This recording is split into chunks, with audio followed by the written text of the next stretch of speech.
I'll call a meeting to order. Welcome, everyone. The council meeting will introduce the council, will introduce native council PEI Elder Stevenson Joe, who will present the rural municipality of Belfast Council's first ever land acknowledgement statement. This statement will also be read out for every RMB council subsequent meeting. So on behalf of the council, welcome PEI Elder Stevenson Joe.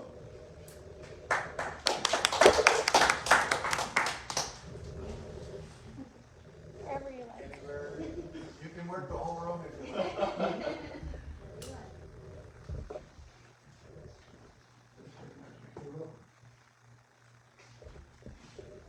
Before you read the powerful words in this land acknowledgement, I offer a prayer in my language.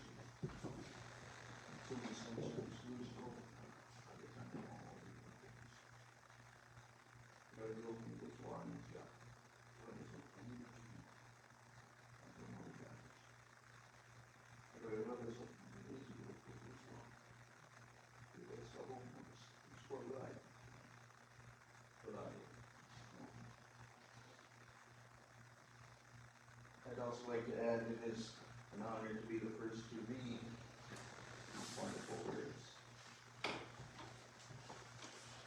A land acknowledgement is always a good first step towards strong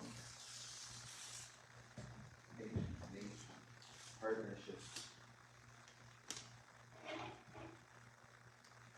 I'm thankful that these words are so good. I'm honored that you'll be reading in subsequent gatherings. And it's humbling to be asked to break the ground on them. Prince Edward Island is all of our home. And I look forward to a good partnership with the community of Belfast. In the spirit of reconciliation, we acknowledge that the land upon which our organization stands is unceded Mi'kmaq territory. Everywhere. Mi'kmaq is covered by the historic treaties of peace and friendship. We pay our respects to the indigenous Mi'kmaq people who have occupied this island for over 12,000 years, past, present, and future. Mr. Nov.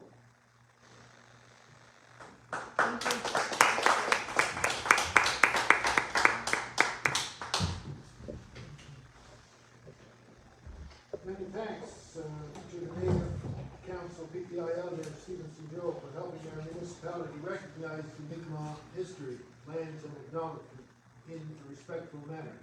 Thank you very much.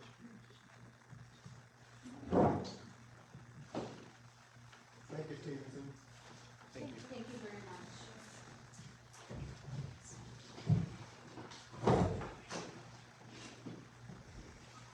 Declarations of conflict of interest. Do any members of council have any conflict of interest with any items on today's agenda?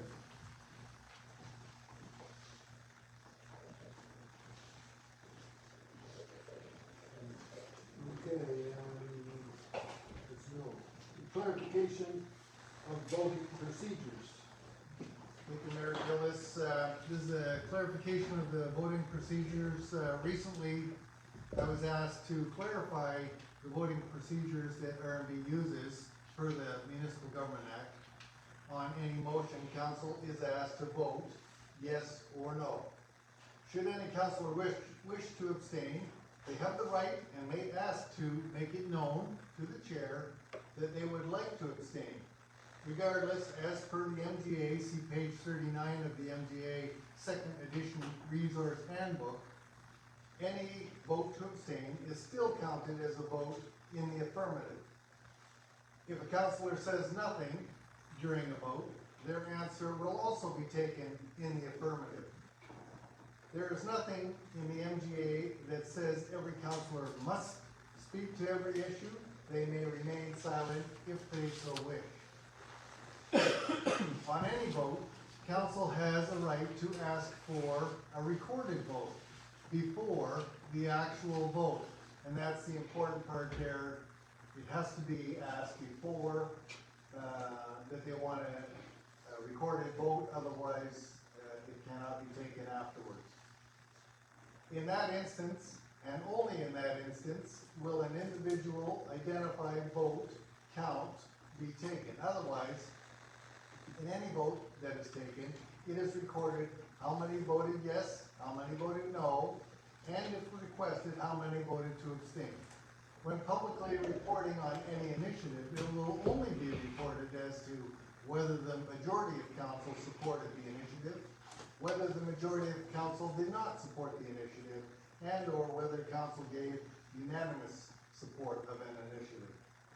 Regardless, council is reminded that all council meetings are live streamed on Facebook, and the public are able to see and hear the actual voting of council members on any of our issues. Did anybody have any questions on the clarifications of our voting procedures? It's not actually ours, it's MGA voting procedures.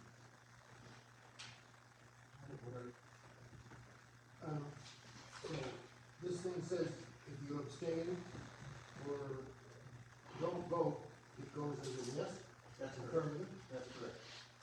It's voted as a yes.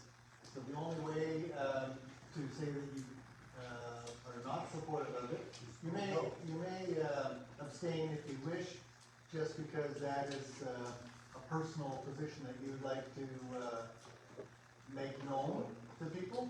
However, it's still voted as a yes, or still counted as a yes. So this way, So it's not especially taken out because of the it's majority, it's not live taken out of the stream. number. That's right, it doesn't have an impact on the number of yes or no, but, because it is live streamed, then you're able to at least make the statement that you're going to abstain for whatever reasons that you have, and, but it is counted as a yes, unless you say no.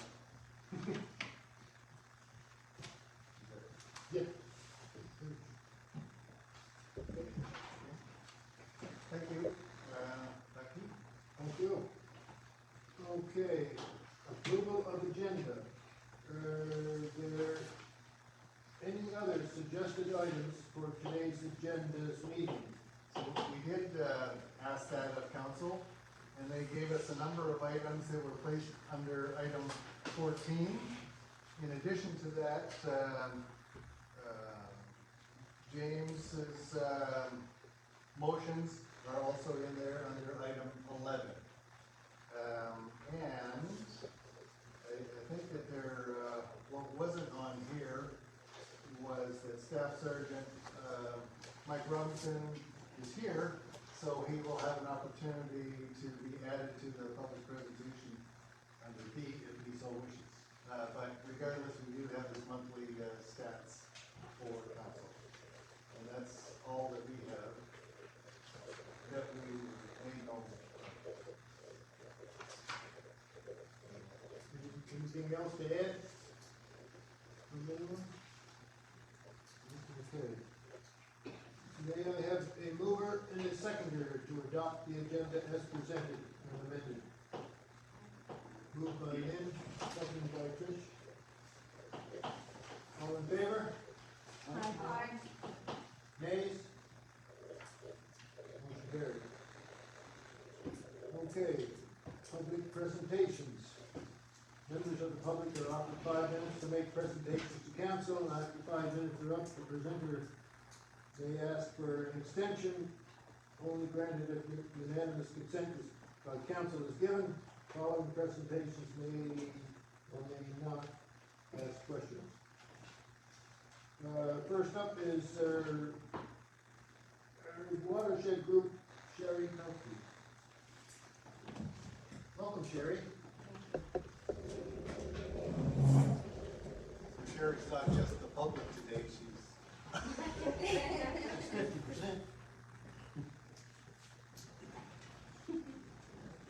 I'll be short. But way of introduction for those that are online that do not know us, I'm Sherry Palmke. I'm Executive Director with Belfast Area Watershed Group, also known as Bob locally. And we service an area of about 22,000 hectares and 55,000 acres that goes from Eldon all the way around the coast down to Cape Bear. And there's quite a few watersheds within those areas. And but our mission is to protect our watersheds, to preserve our future. And that includes the biodiversity of our forests, wildlife, and our aquatic species. Tonight's little brief is just to inform council and residents that we have been in some conversations with some partners, because we would like to provide the environmental voice to the upcoming official and development bylaw plans, if those go ahead.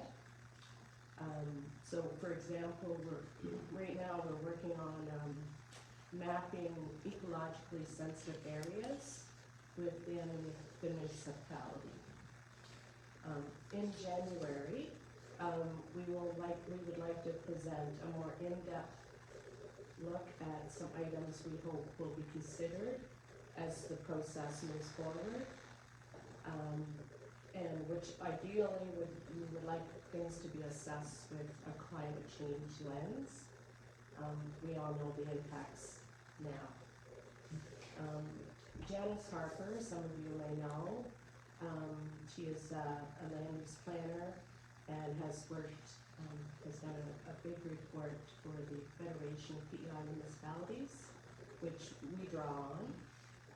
It's called the Protecting Habitat, a guide for municipalities and PEI. And she's agreed to come and speak on our behalf of what some of that could look like, to incorporate that environmental lens into our, as we grow and change.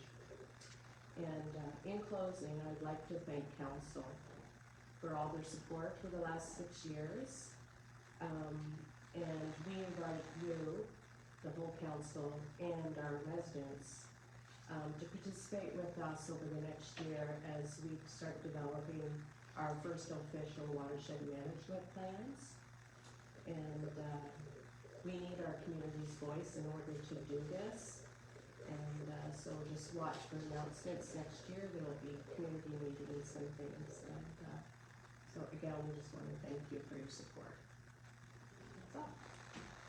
Thank you, Sherry. Thank you. Number 5? You did well, yeah. Can you get the red flag? Any questions? I think that's great. Thanks for coming. Sherry, will you be, when we announce our community plan meetings and development bylaw discussions reopen again, if they do, will you and or your organization be in attendance at that to provide input? Yes. Wonderful, thank you very much. Thank you, Sherry.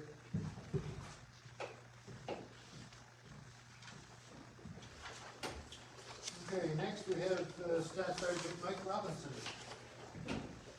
Hard act to follow. Thanks for having me. Remember, you're on your own. Always. So in the month of October, we had about 516 calls for service through all the keys. 20 of those are from the municipality of Belfast, so less than 4%, so not a bad turnout.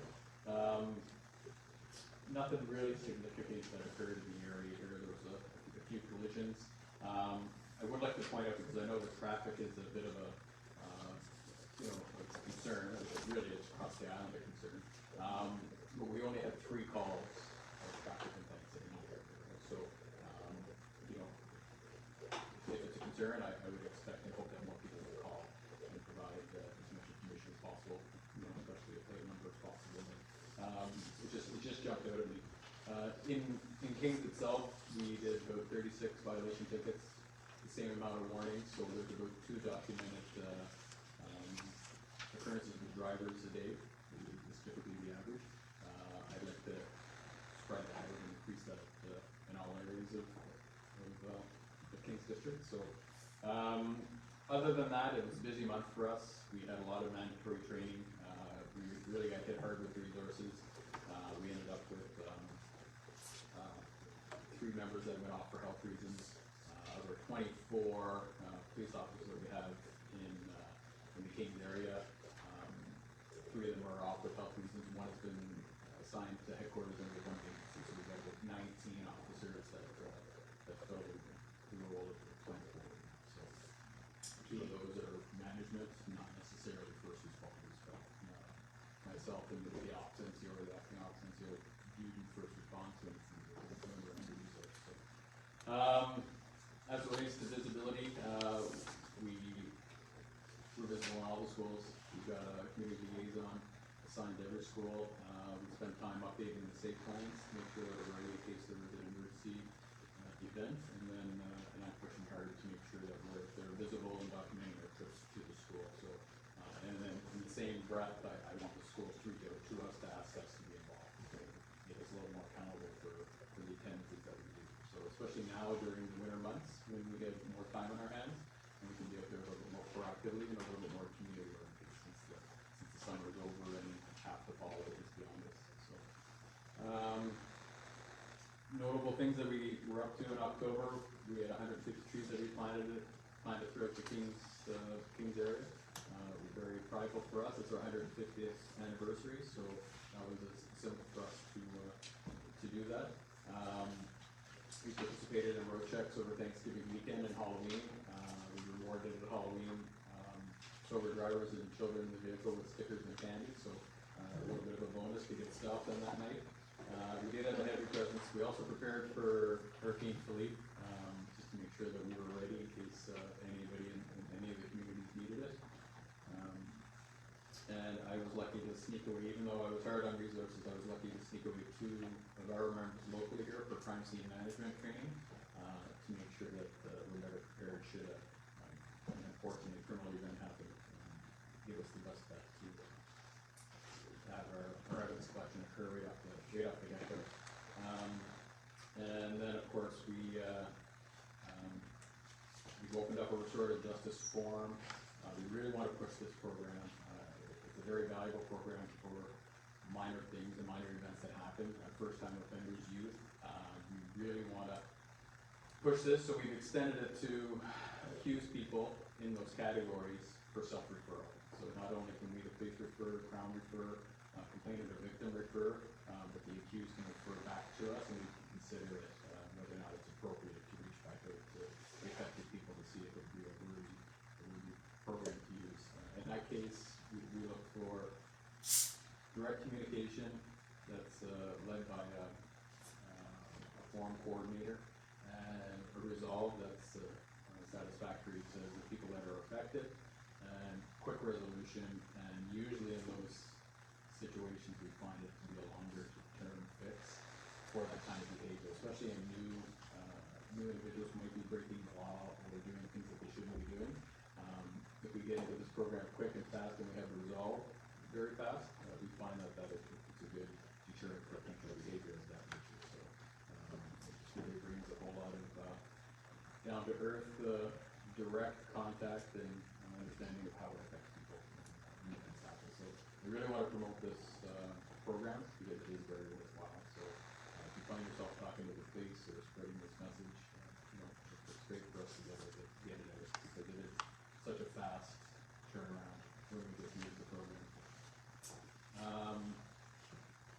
We received a new drone, better quality, blur, ability to light up the area, and also we can communicate with people. We actually had a missing person from the school here in Belfast that we deployed resources for, and ultimately located the individual. We put up the drone for that, just to give us the ability to communicate now on top of that drone, which we couldn't. It's just nice to have updated technology that's very easy to use. So, and I've got 2 drone operators in Longview, and they carry the drones with them, and they deploy them super fast.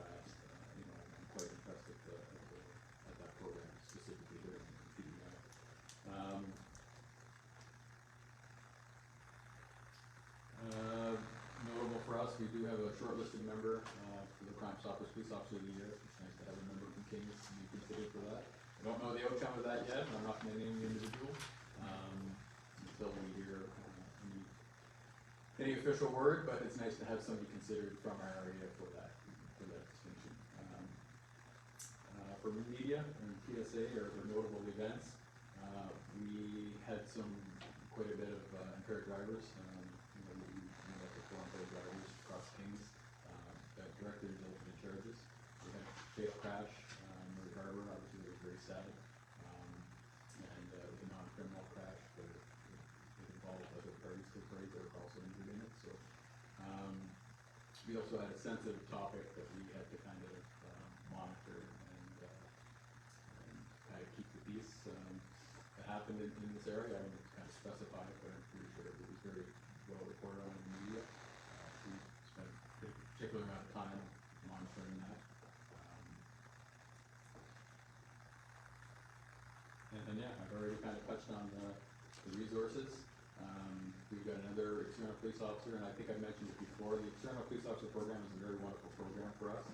It brings police officers from other police forces to us very quickly. We don't have to do the 6 months of depot.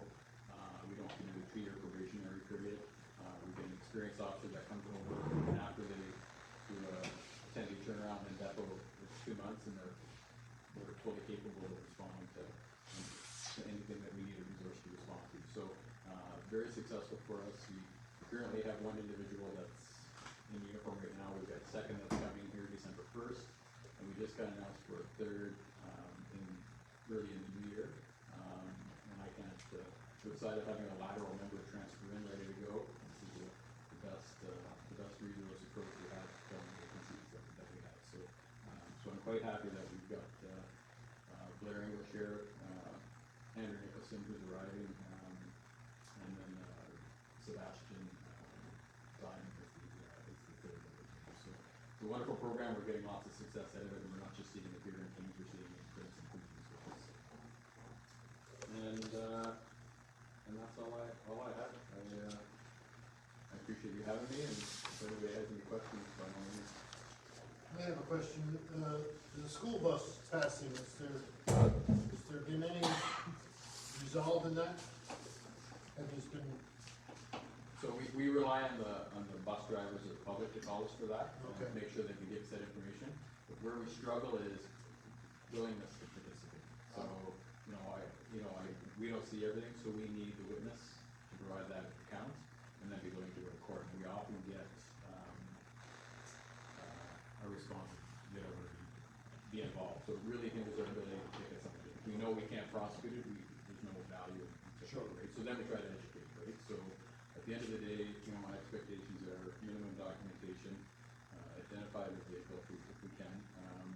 We do get reports from the school branch. The bus driver typically does a report to the school branch, and we get that report and then we follow up. That is delayed. It does cause us some issues. We would like to get notified at the time, right? Because we could deploy an officer at that time, but that's not always the case. Usually we get contacted by the bus driver really horrible, right? So, but we would like that contact as soon as possible. And typically we get the reports from the school branch a week later. Too much time has passed. No, not too much time has passed. It's just, I always look for excuses to get us out to locations. And if we hadn't been in Belfast for a day or two, and bus complaint is something that draws us out, to me that's a positive and a bonus. So, I would like to prosecute, obviously, anybody who does anything in error or not, Sure. in contravention of the act. With bus drivers in school zones near those children, those school-aged children, I would like to see that enforced, and I'd like to see that prosecuted. We're hindered in that we're not always there to see it. We're never. We rely on people to give us education. That's where we really get the law. Thank you. Do you forward your accident reports to the Department of Transportation? I was thinking particularly about that accident at the Elgin Corridor. We only do ones that result in fatals. We do forwards. Because it's been an ongoing problem. Their speed coming around that corner, Yeah. An upgrade coming out of the parking lot. Yeah, well, our generalized Is an issue. accident reports, you go to that authority.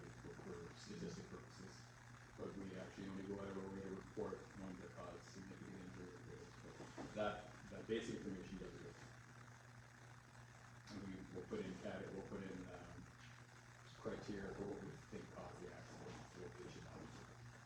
It's all coded, and we should have that information. That's where all the statistics come from. You said the drone has FLIR? Drone has to, some of them do, not all of them. That'll be handy though, in the winter months, especially for accidents. Definitely. And it is, it's just, well, even just up in the air, and the view from up in the air with the FLIR, it's not. Yeah. So, on, December second? we would love to extend the invite for you guys to come, if Ashley has not, so. I have, Okay, but I'm following up tomorrow. excellent, Actually, I think Santa Claus requested you by He name. did. yeah.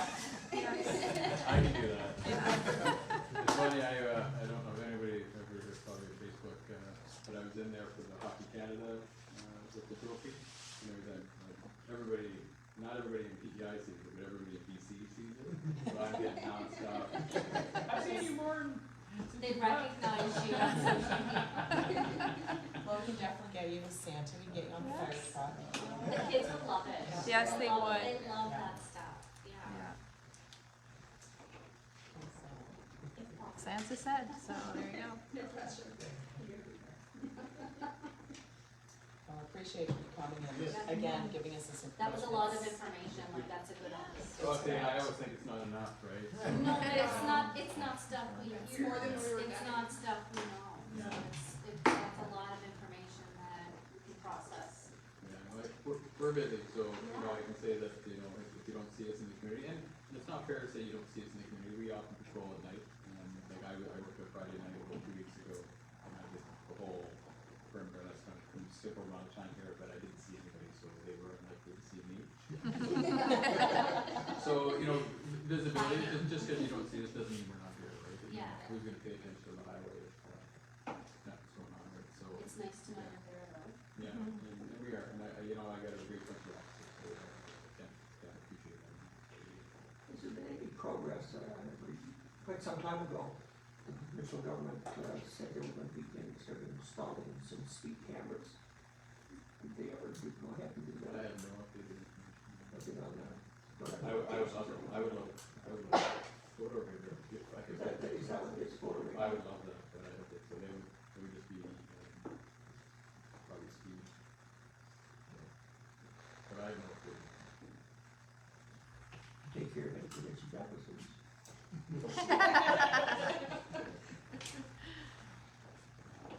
Thank you, Staff Sergeant Mike. Okay, Thank you so much. Thank you very much. Thank you. December 7th. Yeah. Yeah, I think Ontario's numbers were $14 million they got from those the last bit. Seriously. Clear backlash and stuff like that. You know, the city of Edmonton is 8 million, Yeah. Okay. and that's probably dated number. Yeah. Is he asked you?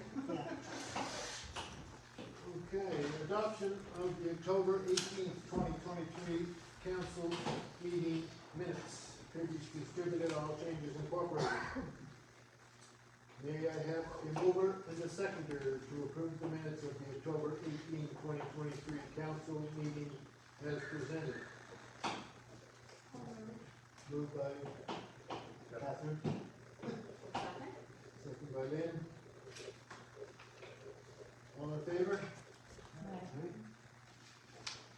Nay? Motion carried. Business arising from the October 18th, 2023 council meeting minutes.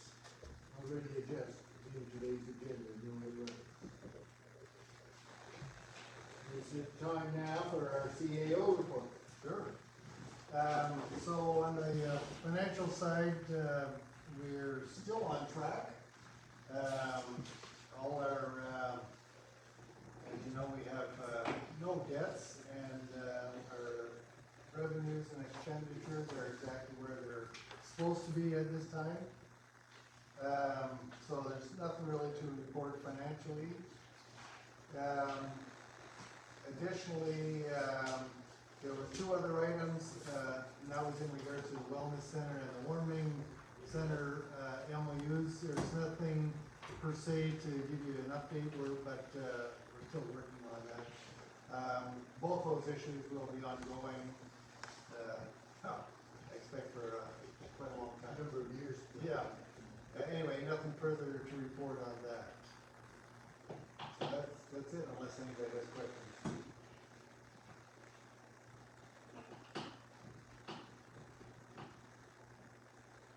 Okay, progress report of the amalgamation subcommittee was presented by AST Chair, Councillor Bryson. Okay, so we had our initial meeting on November 1st. The purpose of the meeting was to identify where we are now. So to review current boundaries of RMB, review the FPIM municipal affairs and lands position, and to review the official plan and lands bylaw as to where our progress stands with that. We were to determine a chairperson, myself, select suitable areas for annexation, which we were able to select 4 areas to consider, and also determined a number of questions that we will need to answer prior to making a recommendation for council to consider. We were asked to identify the areas that were not suitable for annexation. And like I mentioned, we'll now be focusing on 4 areas which we determined to be possible. And we also have maps drawn up for those. We'll be going through the process to gather all necessary information required to make a recommendation. We plan to meet on a bi-weekly basis to hopefully have a recommendation in front of the council within a 3-month window. To process the annexed lands, the process to annex the lands will be long and is expected even if we are able to identify and all decide we want to move forward, but the process will likely not be completed prior to the 2026 election year, so this will most likely move forward into the next term with all of us again, our new councilors. Our next ASC meeting will be held on November 21st at 7 p.m. And as always, this meeting is open to the public. Though I'd like to stress that at this point, we're simply gathering information, and any recommendations or plans moving forward would require public consultation. So the public will have plenty of opportunity to provide their comments on this process. I believe everything was sent out to the councilors prior to tonight. So I guess just were there any questions that popped up from the information we provided? I have a question. Sure. So I just was reading in the minutes, and when talking about like the position of municipal affairs and lands, the minister had confirmed there's no interest in forcing municipalities to amalgamate into areas, but those municipalities always to amalgamate into. So is that kind of contrary to the impression that you got? So we, and I think Bob would agree with this, that we've been getting contradicting information all over the board depending who we talk to. So it seems that there are a few key individuals who are trying to push one viewpoint very firmly, almost as in fear mongering, like you need to do this one thing or this is going to happen. I think as a whole, municipal affairs have said that they would rather work with us than against us. So I would say that's the position I feel, that they're not, at this point, municipal affairs isn't interested in pushing anything on us. I think there are a few key individuals that would love to push things on us.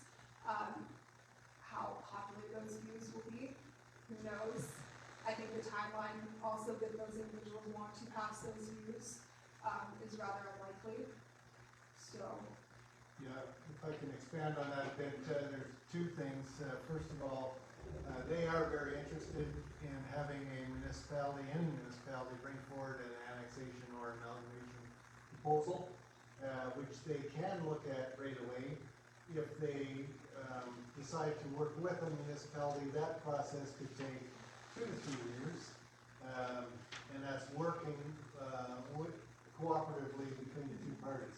However, there's also another process, and that is the long-term process where they're trying to also look at the Lands Act and possible changes to the way they structure that. And right now, the estimates are anywhere from 3 to 5 years on that, just to have something to come forward for people to consider. So what Catherine talked about earlier, about some people pushing one agenda or another, that may happen in the long-term plan. However, it was made very clear to us that a municipality who has brought forward their wishes in a plan where they work with the PEI government, then there's all likelihood that that'll stay, and then they'll have to work around that. So, all that to say that we would be very beneficial to get in front of the PEI government what our wishes are as a municipality. That was the general impression that I was left with when I spoke to municipal affairs and taxation and lands. As a matter of fact, the ones that seemed to be pushing something different was SBIM, and I asked them specifically, well, where did you get that? Are you working on a policy? And they said, no. Are you working on a land map? Well, no. Did those numbers look really good on a line map? Well, yeah, it sort of looks nice if you draw it out like this, but they're not working off anything. They threw that idea out there just to see what kind of response they would get.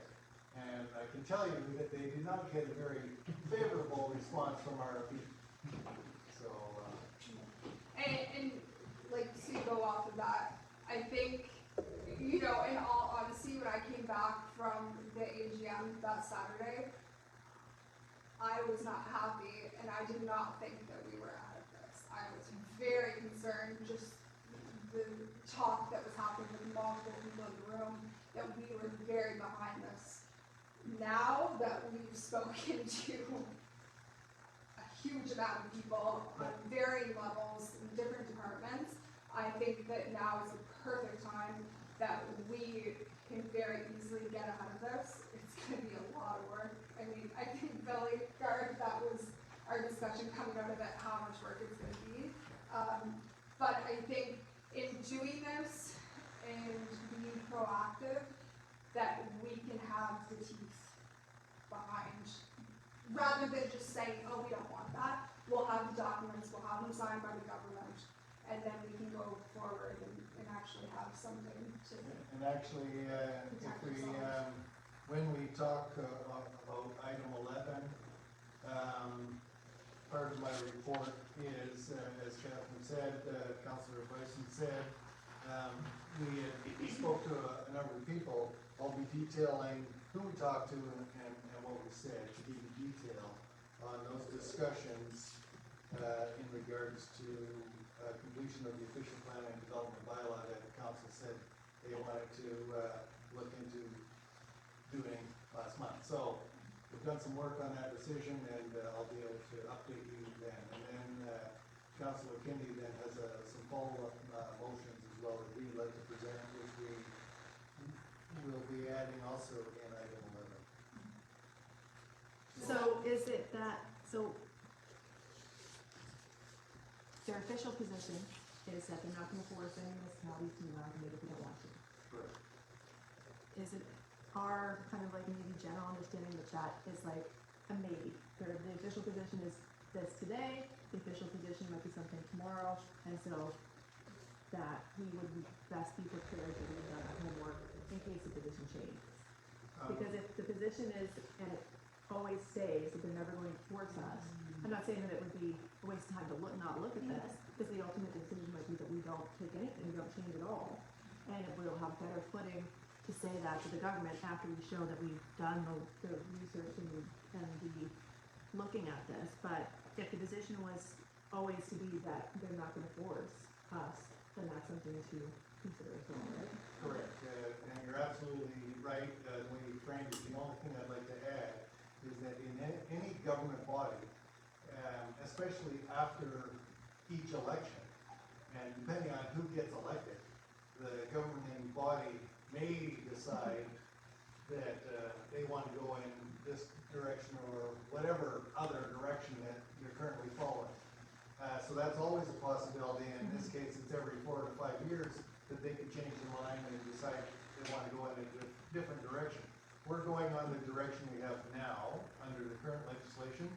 And you're correct, if we present a studied approach that the municipality did working with the province, they'd be very hard pressed to now change that direction, especially when it's in its infancy. There's so much work that has to be done under the guise of municipalizing the whole entire province.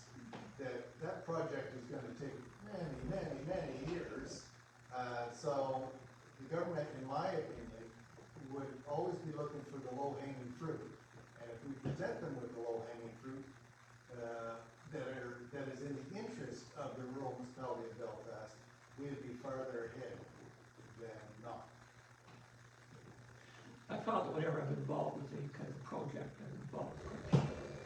But I always, before I decide to put a lot of effort into it, I do a kind of a doability assessment of my own. That, what's the possibility, or what's the possibility that this is actually going to go ahead?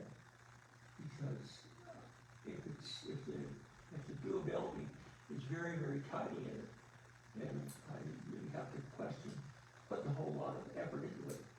The whole process of annexation or amalgamation has been on the books for as long as I can remember. I know when I was associated with government, but it was always driven by a select group of people within the planning department itself.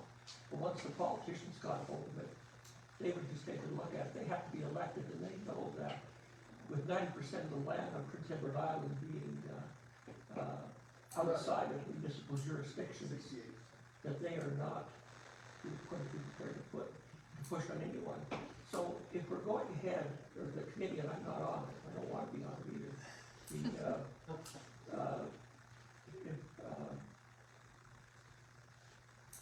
If they're going to go ahead with it, remember that it's not just the rural municipality of Belfast, but it's those that are outside, that are in the areas that you're talking about annexing, which means you're extending into the Vernon River Fire District, most of the maps that I saw. And so then, therefore, I'd have to do an assessment of my own, if I was on that committee, and I would say, what are the compelling reasons that these people would want to get together and say, we want to become a part of the municipality of Belfast? What's the advantage to us? Where are we going to come out ahead on this?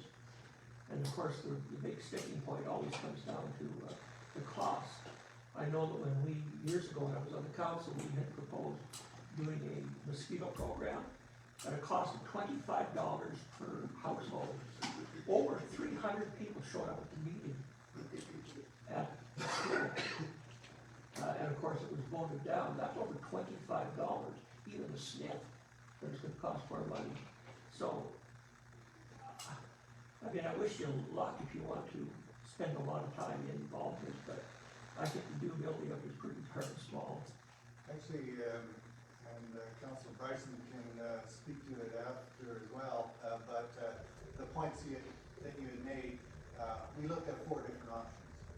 We've already recognized that all 4 of those options are probably not doable, but we wanted to look at the surrounding areas of rural municipality of Belfast, and the object was to find out what's suitable for an annexation and what's not suitable for an annexation. So we've agreed to do the exercise to see what is and what isn't, but just off the top of my head, I could see that maybe half of those might make the recommendation, but it could be more, it could be less, really depending on what we find out. But you're right, there's going to be problems with some areas and probably no problem with a few others. We already had the discussions about the fire maps and how that would work, so it turned out to be, and we'll be discussing that at the next, committee meeting, it turned out to be less than an issue than we thought it was going to. Yeah, I mean, Councilor Kenny's absolutely right, there's going to be lots of areas where we'll look at through the committee what's suitable and what's not, and, we already know that there's a bunch of nots. But, we'll see, we'll do the exercise just to make sure we've done our due diligence. Okay, Catherine? Yeah, so I have two things, just to speak on. So, you know, the reason why this came forward anyway is because it's coming straight from Minister Lance's motion. And yes, obviously, he needs to be reelected to get this passed. He has been very consistent, throughout the entire year, and he was actually, I was the audience that he first spoke to, when he took position as minister, and he came out that very first, speaking assignment, saying, this is what I want to do.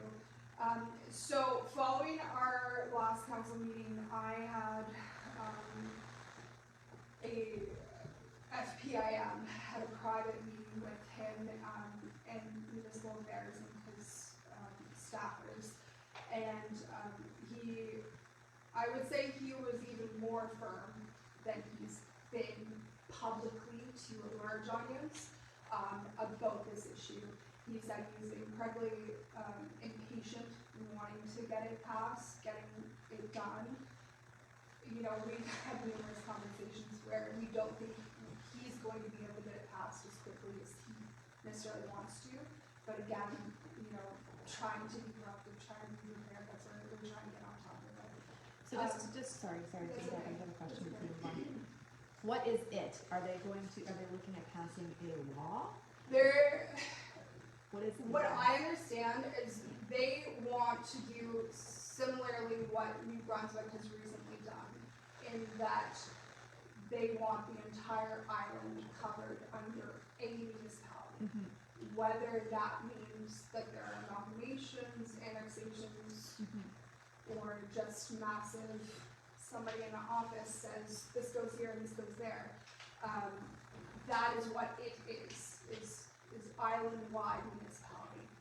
Called a municipalization of the island. Yeah. And so, obviously, it probably falls within the government's authority to do so. So it's not that there needs to be a new law, it's just this is like a project, basically, for him that he wants to achieve, like it's a goal. It's a delayed, initiative that they decided 50 years ago. Yeah. 1973 is when they started talking about this, and every government has And so continued has to he talk about it. said what exactly the plan is? Cause like I hear that that the position is they're gonna have to enforce it, so how are they gonna do it? What's the So plan? his position itself, he has said, I will force. Municipal affairs has said, we will not force. Out of his mouth, he has said, I do not care, I will force. And he's the minister for. He's the minister. Okay, So just in wanted to- theory, yeah. he could do whatever he wants. Okay. So his office says the The official plan- position is this, he Yes, said, I will force this it. is what he wants, Yeah, right? This is okay. what he wants, and there are one or two other key individuals that side with him and say, this is what we want as well. I would say the majority of others are saying, slow down.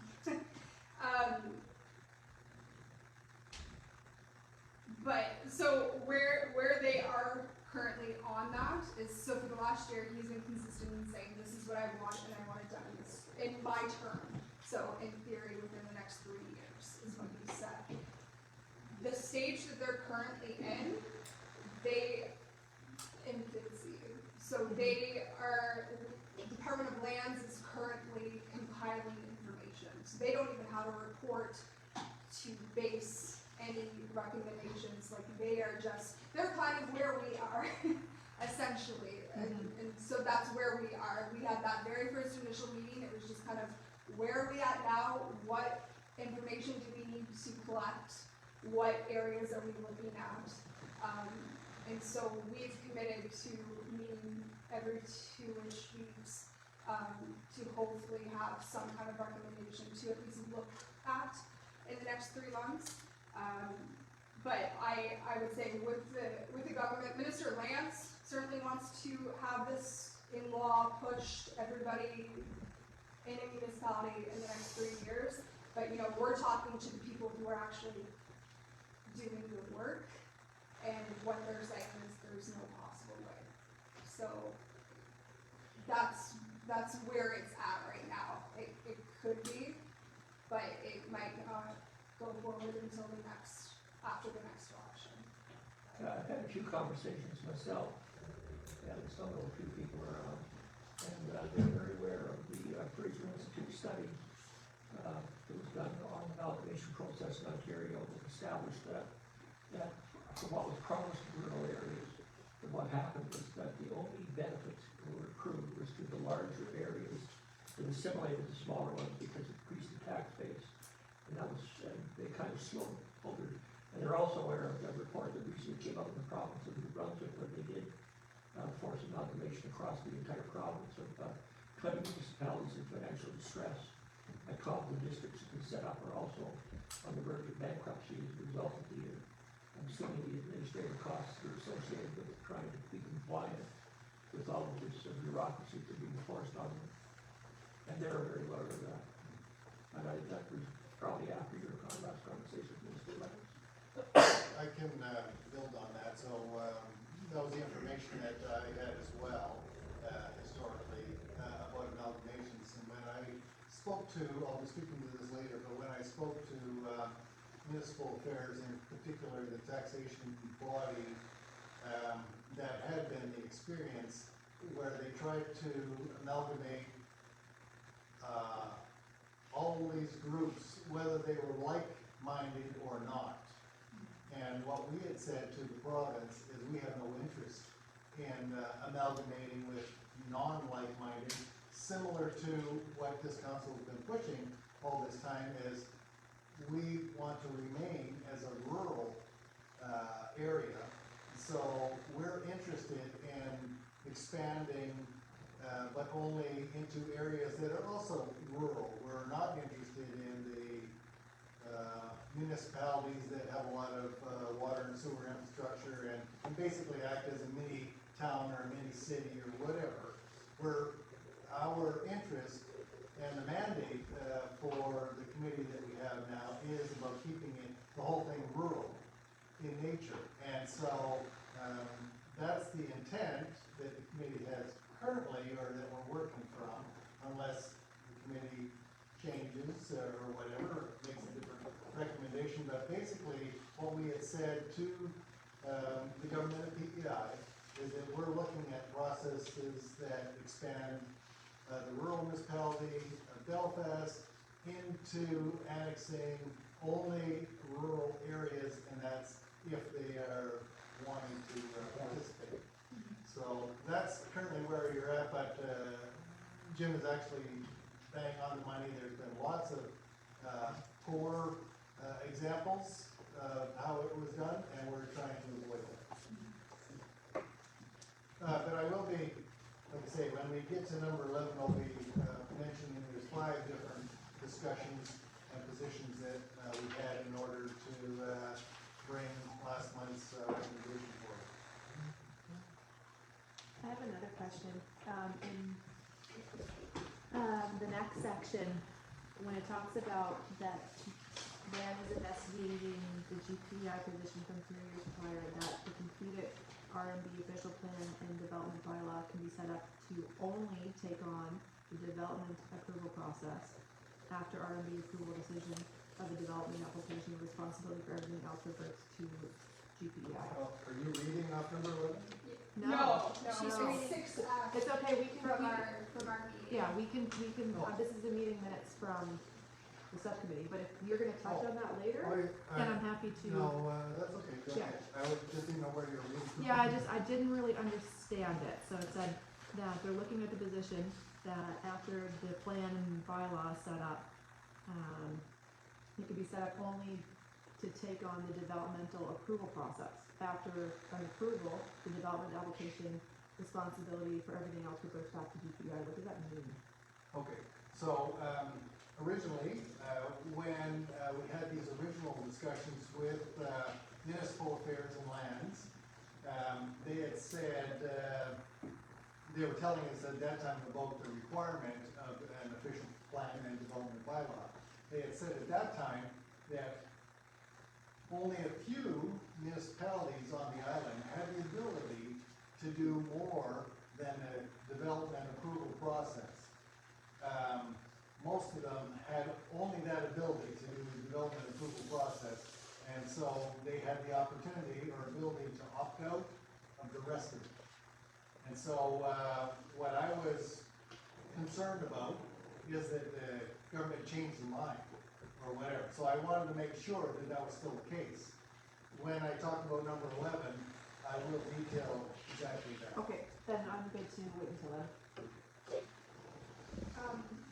If there's no other questions, we did just have a movement. So it was discovered through our multiple conversations that, the way we had worded our subcommittee as the amalgamation subcommittee, was incorrect. So what we're actually, investigating is the process of annexation. So adding unincorporated communities into the RMB boundaries, as opposed to combining two or more separate municipalities. So we are making a recommendation to the name of the subcommittee, to better reflect its role. So I would like to move that we change the amalgamation subcommittee to the title of annexation subcommittee. I second it.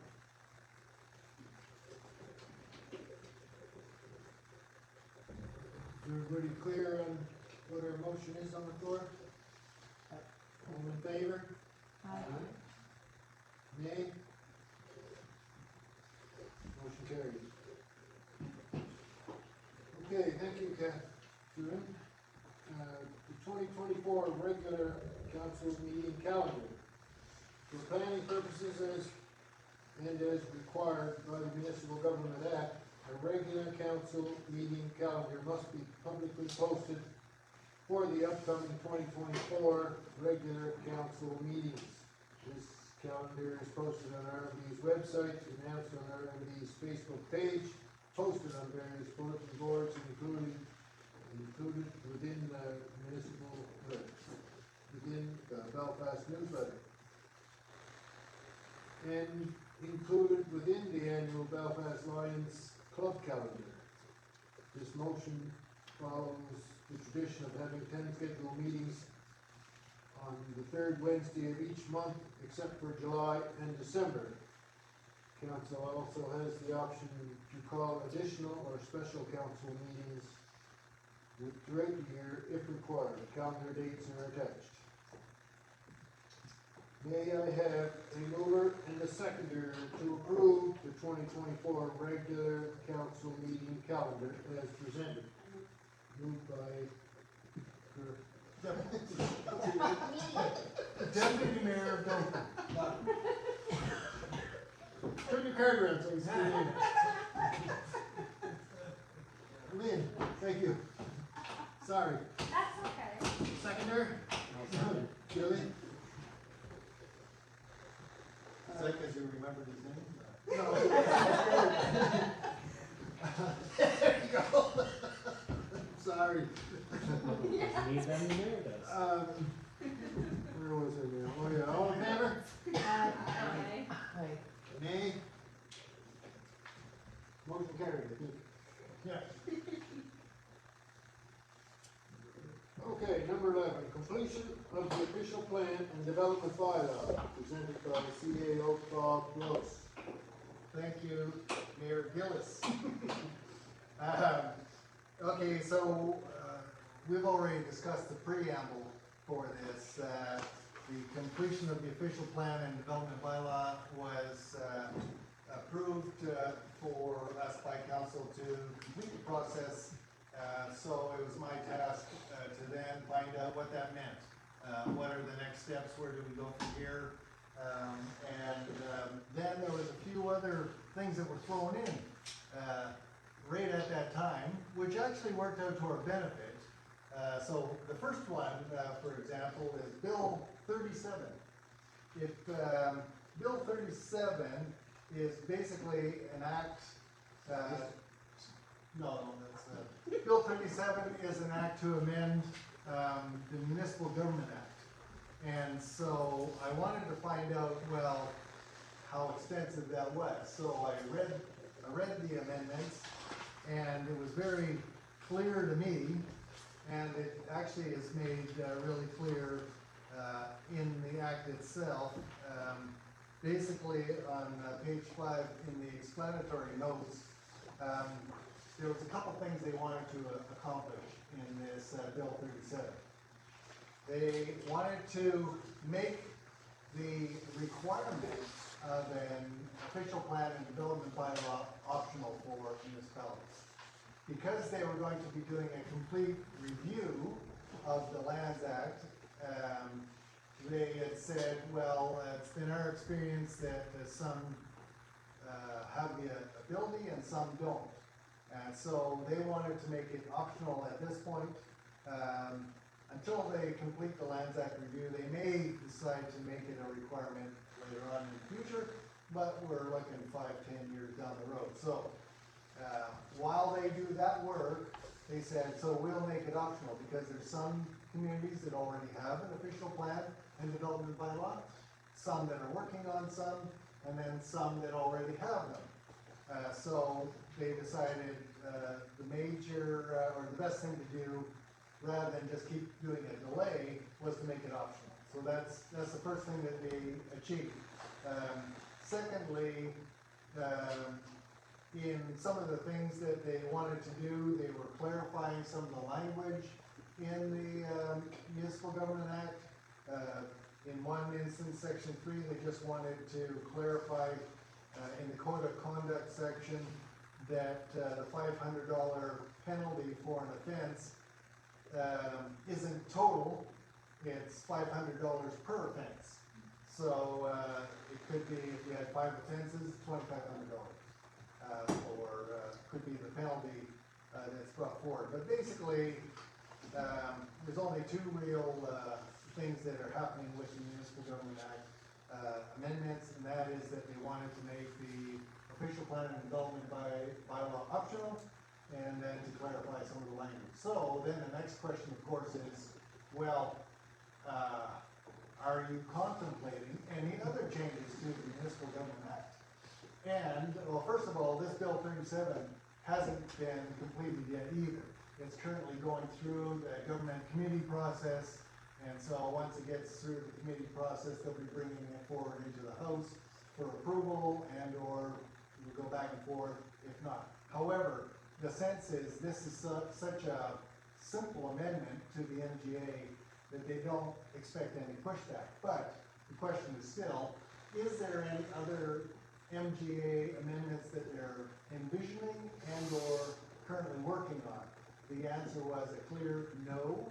They have nothing in the books of MGA amendments that they're working on in the future. Now, next year somebody could come up with some brilliant idea that they say they want to look at this, so they may research something at that time. However, as of today, the only thing that's being envisioned is the clarification of the MGA and the option to just make it optional for the official plan and development bylaw. That's the first part in Bill 37. The second thing I had to do is speak to municipal affairs and lands. And I wanted to find out about the official plan and development bylaw, about proceeding with that. They had said that, that nothing has changed, that if a community decides they want to participate in that process, they can go ahead. I clarified with them about that, what that would mean. It meant, or according to both municipal affairs and lands, that would be exactly the same premise that we started our official plan and development bylaw on, and that was that we would have a plan that talks about the wishes of the rural municipality of Belfast within the Lands Act. The Lands Act gives municipalities about 5% leeway to say, well, does the municipality want to go this way or that way or whatever, but it still has to be in the whole picture of the legislation of the Lands Act. But they give you some leeway, and I have to say it, I'm roughly saying it's about 5%.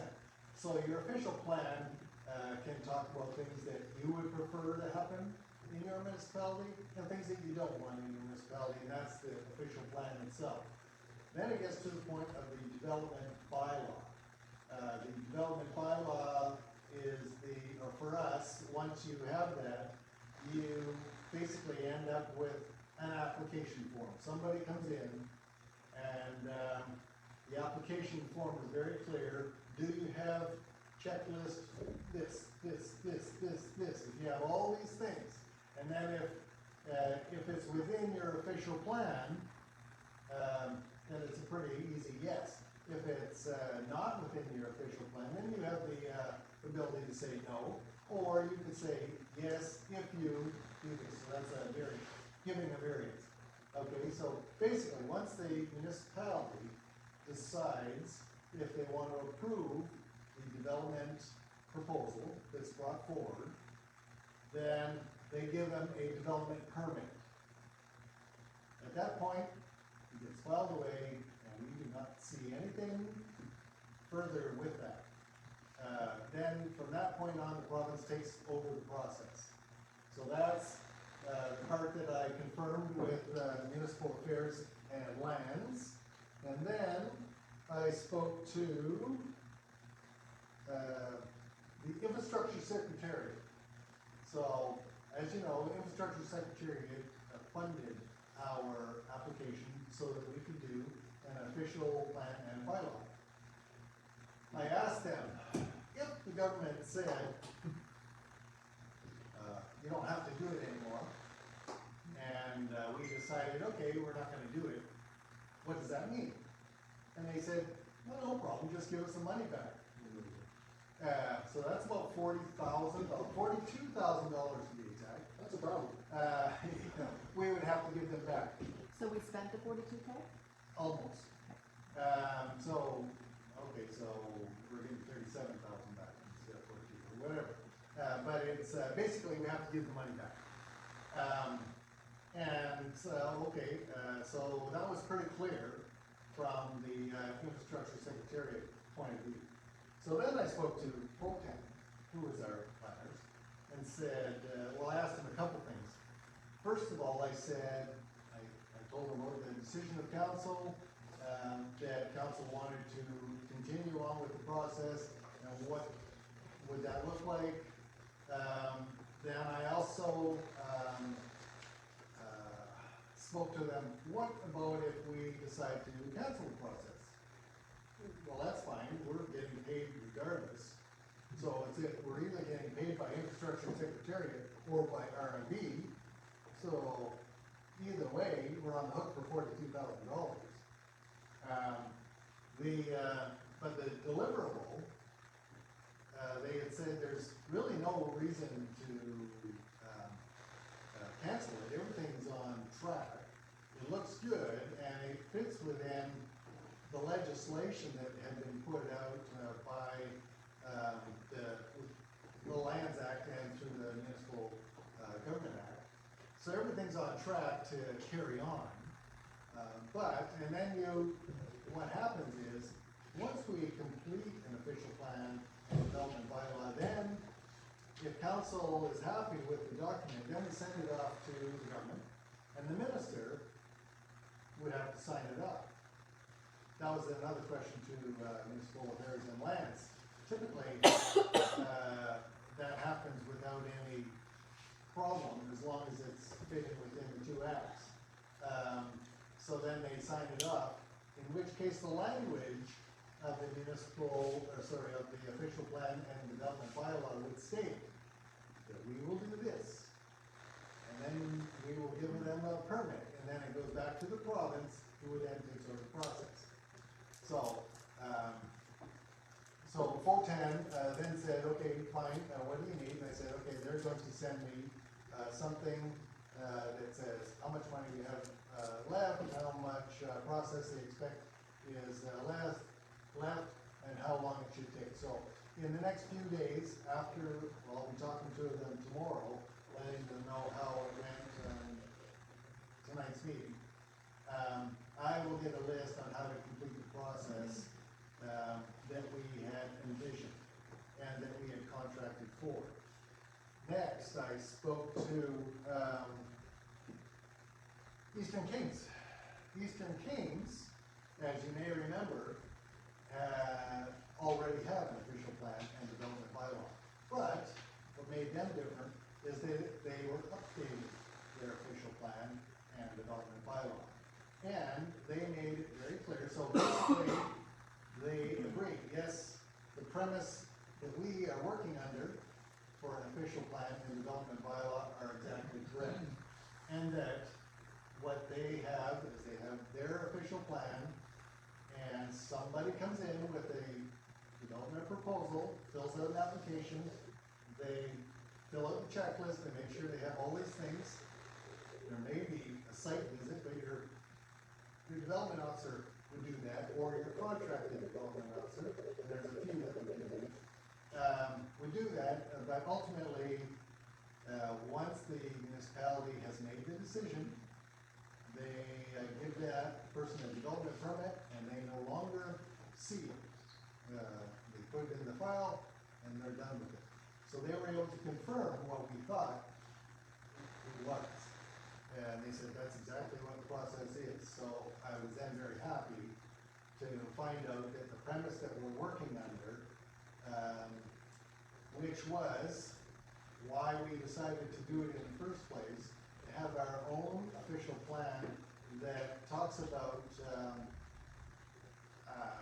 the wants of the rural municipality of Belfast residents and council in front of the government. Whenever they make a land decision, that they will take into account what we want as a council, and then as a municipality, and that they will then be doing their administering the rest of the process.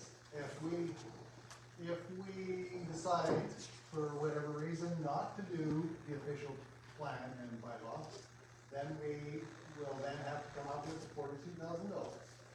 And we, by default, the province will automatically just do the Lands Act, which is in place, which they're doing now. The province operates with the Lands Act, and anytime they do any kind of development or buildings or whatever in our area, they just do it. And they don't do it with any consultation with the municipality. They just do it based on the Lands Act. So Sherry's group. that's right, that's where Sherry comes in.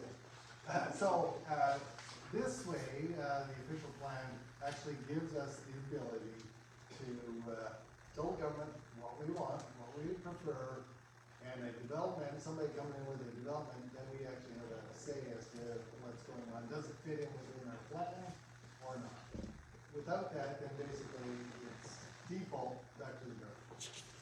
And I think that is my update. Before we go to Jim's, is there anybody that has any questions on what I had commented? I have many. What is the infrastructure secretariat, like what is considered complete? Like if we get it to the point where it goes in front of GPI, the minister, whatever, and they say no, do we gotta give the money back? At what point is it completed? Can we complete it I and asked not that let very it question. run? Yeah. Excellent question. Yeah, it's an excellent question. So, I asked them that very question, and basically what they had said was they contracted for an official plan and development bylaw. If the minister said no, then basically, and this is confirmed by Municipal Affairs and Land, that basically you usually means that you did something wrong, or that it needs tweaking. So they or- wanna see us change it and just resubmit it? Yeah, so basically, they might come back and say, oh, section 23 needs to be adjusted, or whatever, some language has to be adjusted, but the premise, moved on. And so, they had said that typically the minister, will sign it without a problem, but anytime it has been rejected, that it hasn't been rejected, it just asked to do some tweaking and resubmit it. The infrastructure secretary had said they understand delays, and so if it's delayed because you have to go back and do some work, no problem. They've already extended it because of the province extending the deadline, and then they've already extended it because of things that happened with COVID. So they said, no problem, we're gonna work with you so that you can complete the project. Okay, so what is the current end date as far as the secretariat is concerned right March now? 31, 24. That's what we're currently working on. I thought it was extended to December 31st, 2025. No, the the government of PEI extended the MGA deadline to March 31, 2025. What we did in our contract with FOTAN is to, and with the gas tax, is to actually have it done by March 31, 2023. We then said, well, they delayed it, we're gonna delay it and we'll let you know. But the current target is March 31, 2024. However, we can take, as Jim pointed out, till 2025, but really that is a moot point now. Because with this, if Bill 37 goes through, that extension till 2025 doesn't exist. Now it's just a decision of council, are you gonna do it or not? So, but the current timeline that we're working toward is March 31, 2024. And then, the question is, when does it come into force?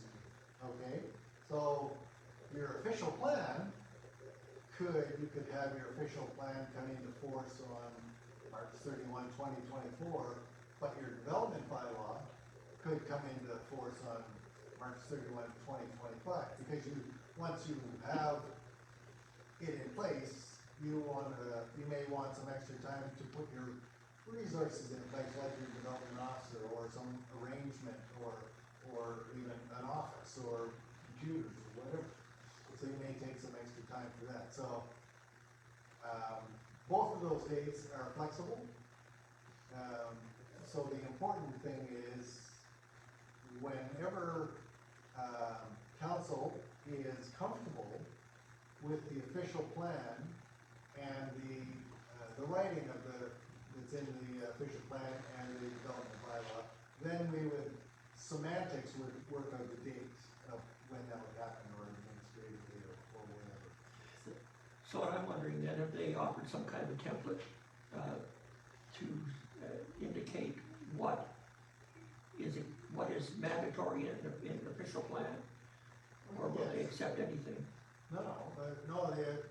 All the very plans, as you know, when FOTAN made their public presentation, they went through all the things that had to be done in an official plan as per the Lands Act. Got nothing to do with the MGA. The Lands Act says for an official plan, you need to do this and this and this. And it has to fit in with this legislation. So that hasn't changed. The only thing that's changed is that the MGA is now saying it's not required, or actually, we're getting ahead of ourselves because Bill 37 is going through the House. However, it's expected to pass. Now, once it passes, it basically gives the communities the option. So that the official plan and development bylaw living up to the Lands Act is not changed. You still have to live within the legislation. Right. So, the funding that we received, is based upon us finishing it. Just putting it into force. No, it's not putting it into force, but we have to finish it. Well, we have to finish it, but there is a requirement, and I did check with FOTEN, that part of the legislation says, that, it has to be decided at least when it's gonna be Right. go into force. Okay, So so we'll right- just, pick an appropriate date when we want it to go into force. So right now, currently, with the, Secretariat, we're working towards a March 2024. And if we can't achieve that, we would need to work with them to have an extension, They said, or it's open-ended. As long as we're well, continuing to yeah, work on it, right or- now, they're working on the thing that, it's already been extended to March 31, 25. So we can do it up to any time sooner than that, so. Right, so I'm just looking at more towards our like requirements to keep the funding. So at what point, so do 25. 25, so we're really working with March 2025 to the Secretariat. You know, I'd like to bring myself a little bit better up to speed. I mean, I'm familiar in general terms, the provincial land protection act. But I know I'd like myself to have the time to be able to really familiarize myself with it. So what I can speak is that I've got a little bit of sense in my head as to what should or shouldn't be there, whether it's would be compliant with it or not. After March 2025, just catch up. Yes, that was kind of addressed in the first, well, I sent everybody the copy of the motion I intended to make. And the reasons why I felt that we should do that. So, we can start the process as soon as possible. Now that we know all the things that we have to do, all the steps that we have to do, but the point is, we can take as long as we need it to take. It doesn't have to be done by March 31, 24. Right, so If it takes longer, it takes longer. and again, because like what I'm mostly concerned about is that we're not in a position that we want to be paying back $45,000. So I want to make sure that we stay within the bounds of keeping that money. Yeah. So as far as like kind of like on a agreement basis with the Secretariat, 2025, if we weren't gonna make that date, we'd have to have a conversation with them? Or is Yeah, it just if kind of we- open-ended that as long as No. we're communicating and talking with them? Right now, the conversation with infrastructure secretary is 25. Okay, so the current date is March 2024, we're in conversation is to extend it to 2025, is that, Yes. okay, perfect. And the discussions with the Canada PA infrastructure, the secretary, that only affects funding that's directly allocated towards the development of a official plan. It doesn't affect And any gas development tax of- funds. Sorry? It doesn't affect anything else that's coming from the No, secretary. it's just that project, Strictly that project. right, $42,000 is. We use gas tax money Yeah. to fund this exercise. Right. So, next question, what is our contract with Foten? Is it a fixed cost, is it a ton of materials? It's a contract. Definitely, It's a tendered contract, yeah, tendered meaning that it's a fixed, it's a fixed cost. project cost unless we request something more than what we Yeah. agreed upon. Right, so I'm just confused, if it's a fixed cost contract, how would, I don't know how Foten would be able to tell us how much we have left. Like, they're telling us just like the effort involved, because it sounded like, that they were trying to tell us how much money we have left to spend. Okay, so when we started the process, they, went over all the things that they would need to do. As a matter of fact, in the proposal, in the tender call itself, they gave us a contract and said, we would need to do this and this and this and this and this. These are the deliverables. So I wanted to find out what deliverables are left to be done Okay, and how much does that in dollar value? But, of course, that question was moot because, we had to be on hook for the 42 regardless of how much was done if we stopped the project. so the way that the contracts were written, we have no ability to cancel the project without being on the hook for the amount. Correct.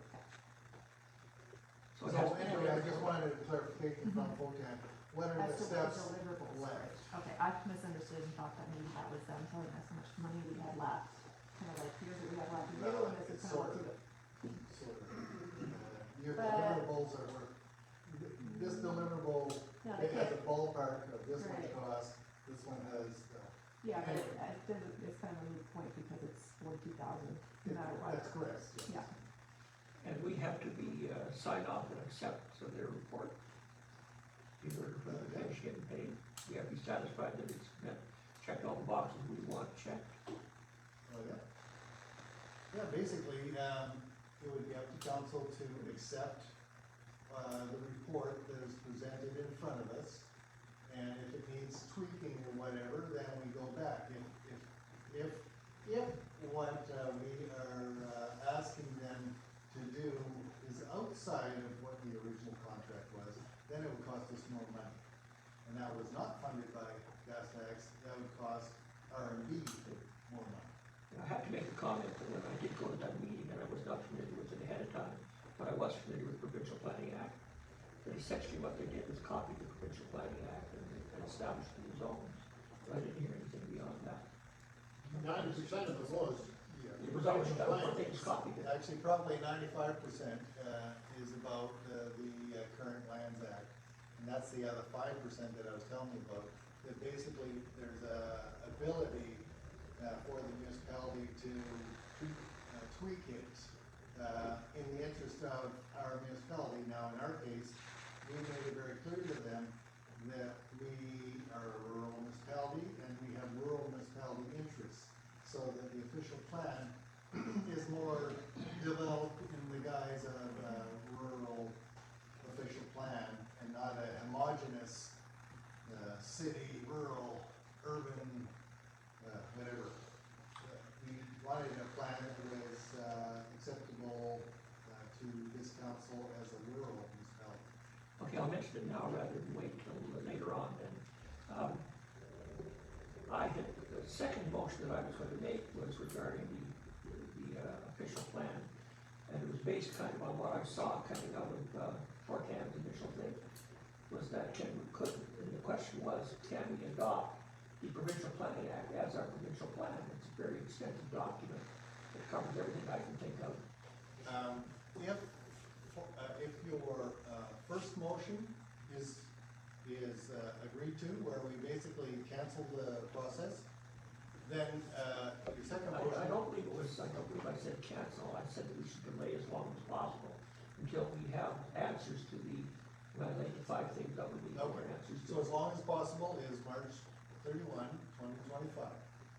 And so at that point, council would have to make a decision that they're gonna go ahead or not. If they decide not, then they're gonna decide to pay $42,000, pay back, infrastructure secretariat. And then by default, you automatically, Take on the take provincial. on the provincial, so your second motion would be redundant. Because we're already, that's already what we're gonna have, whether we wanted to or not, simply because we didn't do our own. So, in your first motion, you can delay it until March 31, 2025, but that's also not required, because we already have that ability. Should council say, when they bring forward the next iteration plan, if council says, well, we're still not happy, we wanna still do a little bit more, and you still have the ability to bring it back, and we can bring it back and forth until until March 31, 2025. However, I think I just misspoke, because, we can continue to tweak it, but we can't, ask FOTEN to start the process all over again, because that's not in the contract, Without paying extra money. without paying extra money. So you can do that, but it would cost us extra money that we're not funded for. But, so what's envisioned is that you bring forward what has been presented. What has been presented is, through their research and public consultation, and then, based on, all the comments that they had seen, they're going to come back with a final draft. That final draft will be presented to council. If council decides, well, we still want to tweak this and this, that's a possibility, no problem. If council says, let's throw it all out and start again, that's a problem. So now, you're gonna have to pay them another $42,000 to give you a different plan, even though the instructions would still have to be the same, because the instructions came from the Lands Act, not the council. Like, we don't have, like I said, we have a 5% ability to vary what our official plan and development bylaw will look like, to lean more toward a rural situation. So, the process is there, it's almost complete. You still have the ability to do some tweaking after you review the documents and the changes that have been made. The document that you looked at originally is not the same document that is on there now.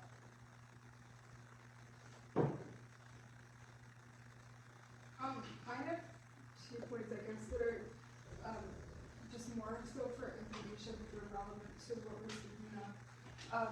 I know that we've had some concerns about like increased cost associated with this once it's up and running. The FPIM is currently lobbying for the provincial property tax share to be changed, and once, if that's done, that would increase our revenue without having to increase our tax percentage. So just something to keep in mind on that. And then my other point is, I've made friends with the mayor of West River Municipality. Sorry about yourself. And they've just finished this entire process, and I think it took them upwards of 5 years from start to finish. They also amalgamated, so that was why I had originally reached out to her. She's offered to potentially come and speak to us, and at the very least consult with us, because they actually hired a local planner, and that local planner missed a lot of things for a rural municipality because they had assumed that it wasn't relevant in a rural municipality. So this mayor is offering the consultation with us to make sure that we do not leave those things out and leave these legal loopholes that these developers are very quick to pick up on. So we do have a few other municipalities that kind of have our back in these things as well to make sure that we're not specifically leaving things out. So I think, isn't she scheduled for the next meeting? I'm working.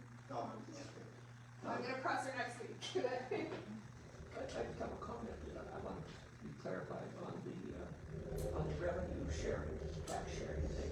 I recall reading that in the paper, and maybe I misunderstood it, but it seemed to me that it was the municipalities of Summerside and Charlottetown that were essentially saying that the formula had to be changed because they were being shortchanged. Yeah, It didn't seem to me it was a province-wide thing. no, this would be a province-wide. So the way it's been explained to me is that I believe PI is 0.12% versus Canada-wide, the average is upwards of, I don't know, I'm just pulling numbers out of, it's much higher. Our tax share is much lower, which means that, smaller municipalities obviously don't have the tax base that they deserve to have and need to have to run the MPA. So, I can get further clarification on that, Jen, at our next FPIM meeting, but I know it is something that they've been lobbying for long before I joined on. But that's something that I believe the minister has verbally agreed to changing. So, but I can clarify